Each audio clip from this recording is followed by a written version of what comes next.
ठरलं तर मग मिशन तन्वी. नवे वळण, प्रियाचा खोटेपणा उघड होणार. ठरलं तर मग मालिकेत आता मिशन तन्वी एका रंजक वळणावर आली आहे.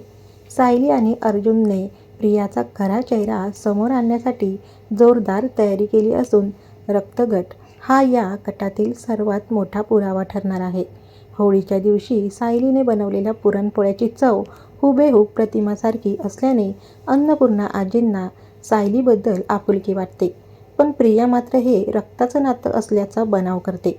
प्रतिमाची तब्येत बिघडल्यावर तिला रक्ताची गरज भासते तेव्हा प्रिया रक्त देण्यास स्पष्ट नकार देते. यामुळे सायली आणि अर्जुनचा संशय अधिक बळावतो. अर्जुनची खेळी, रंगपंचमीच्या निमित्ताने आयोजित रक्तदान शिबिरात अर्जुन चतुराईने प्रियाचे ब्लड सॅम्पल मिळवतो. रिपोर्टचा घोळ. प्रिया आपले रिपोर्ट बदलण्याचा प्रयत्न करते, मात्र सायली आणि अर्जुनने तिचे सर्व मार्ग आधीच रोखले आहेत. आता सर्वांचे लक्ष ब्लड रिपोर्टकडे लागले आहे.